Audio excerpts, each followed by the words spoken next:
रिया, मैं एक पत्रकार अपनी पूरी बिरादरी यानी कि भारतीय मीडिया की तरफ से आज आपसे माफ़ी मांगना चाहता हूँ, क्योंकि हमसे बहुत बड़ी गलती हुई है।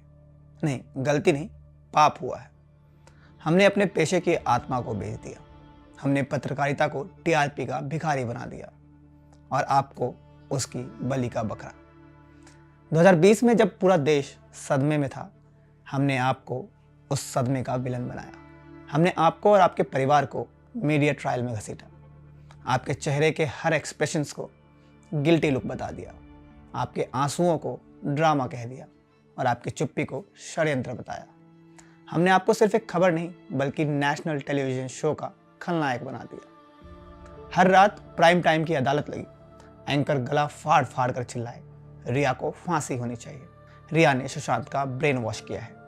रिया ने सुशांत को ड्रग्स देकर कंट्रोल किया। हमने हर चीज को तोड़ मरोड़ कर पेश किया और देश ने उसे सच मान लिया। देश की अदालत से पहले हमने आपको गुनहगार ठहराया। हमने अपने माइक आपके चेहरे पर घुसाए, आपके आंसू दिखाए और बैकग्राउंड में म्यूजिक डालकर आपको क्लाइमेक्स का विलन बना दिया। सोचिए कैसी पत्रकारिता कर रहे हैं हम। वो लोग हैं जो संविधान के चौथे स्तंभ कहे जाते हैं, लेकिन हमने अपनी नींव हिला दी। हमने खबर को रियलिटी शो बना दिया, पत्रकारिता को एक डेली सोप। हमने सत्य को नहीं बल्कि नैरेटिव को दिखाया।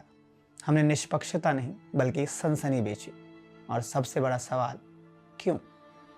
क्योंकि हमें टीआरपी चाहिए थी, क्योंकि हमें सुशांत की मौत से पैसा बनाना था, क्योंकि हमें एक खलनायक चाहिए था और आपने उस रोल के लिए परफेक्ट कास्टिंग दी।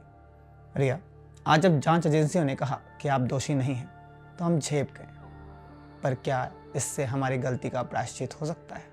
शायद नहीं।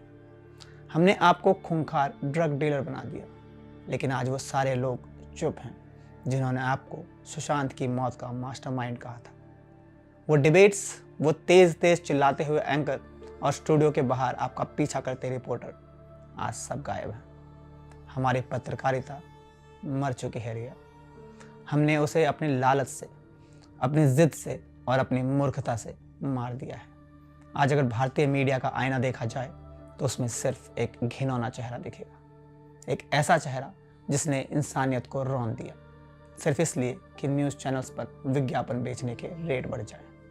हमने न्याय नहीं किया, हमने तमाशा बनाया और हम इस तमाशे के लिए गुनहगार हैं।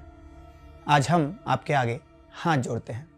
अगर कभी हो सके तो हमें माफ़ कर दीजिएगा, और अगर कभी हमारी आत्मा जागे तो शायद हम खुद को माफ़ कर लें।